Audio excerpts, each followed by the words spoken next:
ఈ fake calls, duplicate calls వస్తున్నాయండి. Already వీటి గురించి రేడియోలో కూడా చెప్తున్నారు. కానీ రేడియోలో చెప్పిన దానికంటే కూడా వాళ్ళు ఉదయం, మధ్యాహ్నం టైంలో సీనియర్ సిటిజన్స్‌ని దృష్టిలో పెట్టుకొని చేస్తున్నారంటే అర్థం అవ్వట్లేదు కానీ, మన ఇండియా నెంబర్లు కాదు అవి. ఏంటంటే వేరే స్టేట్‌లోకి లేకపోతే వేరే కంట్రీ నుంచి ఎక్కడి నుంచో 4600 ఈ సీరియల్‌లో ఫోన్ చేసి సర్వీస్ కావాలని, ప్రమోషన్ కావాలని ఫోన్ చేస్తున్నారు. మీరు బ్యాంక్ లోన్ తీసుకున్నారా? లోన్ కడతలేదు అని మనకు టెన్షన్ పెడతారన్నమాట. ఏదో రకంగా వాళ్ళు మనకి ఒంటరిగా చూసుకొని వాళ్ళు భయపెడతానికి ప్రయత్నిస్తున్నారు. ఆల్రెడీ బ్యాంక్ వాళ్ళు ఎప్పుడు కూడా మనకి ఇంటికి ఫోన్ చేయరండి వాళ్ళు. మన ఫోన్‌కి ఫోన్ చేయరు వాళ్ళు. ఇది మీరు గమనించండి. ఈ విషయం నాకు తెలుసు ఆల్రెడీ.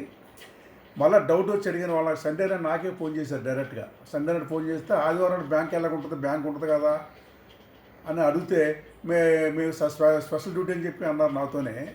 ఇవన్నీ మోసం అనమాట. వాళ్ళని బాగా గట్టిగా నేను వాళ్ళని తిడితే ఫోన్ కట్ చేసేసారు వాళ్ళు. నేను ఈరోజే బ్యాంక్ వెళ్ళి ఈ ఈ వివరాలన్నీ కనుక్కున్నానమాట స్టేట్ బ్యాంక్ ఆఫ్ ఇండియాలో. అవునండి మీరు చెప్పింది కరెక్టే, మేము ఎవరికి ఫోన్ చేయమండి. ఎవరైనా లోన్ కట్టకపోతే, అకౌంట్ సరిగ్గా వాడపోతే మట్టుకు ఒకసారి బ్యాంక్ రమ్మని చెప్తాం మేము. అంతే తప్ప మీరు బ్యాంకులోనే డబ్బు కట్టండి, లోన్ కట్టండి, ఓటీపీ నెంబర్ చెప్పండి అని చెప్పి ఎవరు చెప్పరండి. ఈ విషయం మీరు చాలా జాగ్రత్తగా ఉండాలని చెప్పి బ్యాంక్ అధికారులు నాకు ఈరోజు చెప్పడం జరిగింది. అందుకని మీరు చాలా జాగ్రత్తగా ఉండండి. ఎటువంటి మీకు డౌట్ ఉన్నా ఫోన్ ఎత్తకండి. మీ బంధువులు ఫోన్లు ఏమైనా వస్తే మట్టుకు వాటిని మీరు ఫీడ్ చేసుకోండి వాళ్ళ పేర్లతో. కానీ అనుమానం ఉన్న ఫోన్ ఏది ఎత్తపోవడం చాలా మంచిది.